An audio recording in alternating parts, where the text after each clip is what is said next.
was very proud when my husband's administration launched the first ever White House initiative on Asian Americans and Pacific Islanders.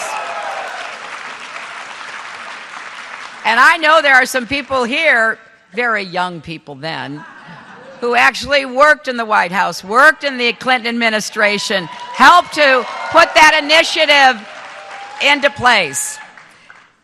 The focus was for the federal government to be more deliberate about understanding the challenges and helping all parts of the AAPI community succeed.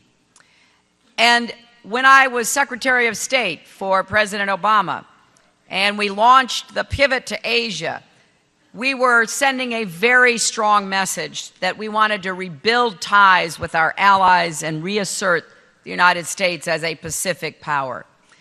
So we have the groundwork here at home and around the world laid, but it's going to take a president working as your partner, standing with you, fighting for you every single day to make the kind of progress that we can make together.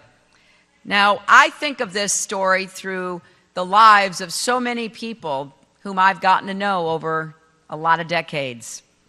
One of them is Norm Mineta, who is with us today.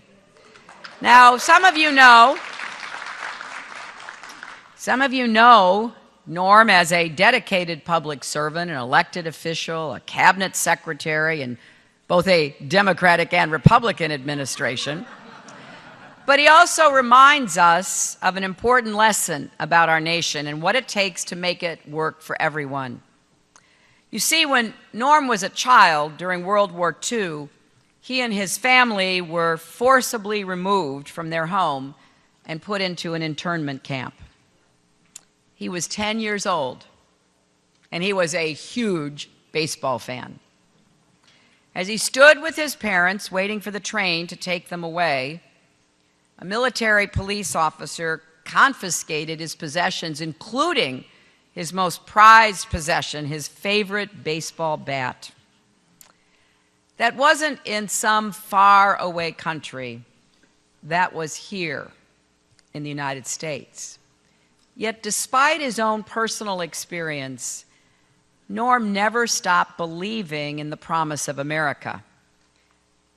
And that's one of the reasons he was motivated to serve our country, to represent his neighbors, and to make a real difference on everything from infrastructure to protecting our oceans. I tell you this story, and I think if we had time, we could hear dozens and dozens of stories, personal stories about the journeys that brought you, your parents, your grandparents here to America. But I want to make a larger point. I disagree with the Republican frontrunner, Mr. Trump. You see, I think America is great because generations of hardworking Americans have made us great. Our values and our ideals have made us great. Now it is up to us to make sure we are even greater and we pass on the opportunities that have been made available to all of us, to our children and our grandchildren.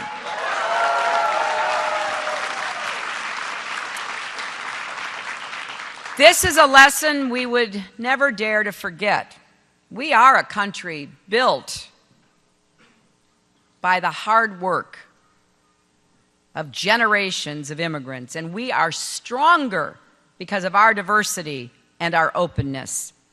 Now, I really wish that I didn't have to stand here today and say any of this, but we are hearing a lot of hateful rhetoric out on the campaign trail, calling immigrants drug dealers and rapists, using offensive terms to describe the citizen children of immigrants, saying we should bar all Muslims from entering our country.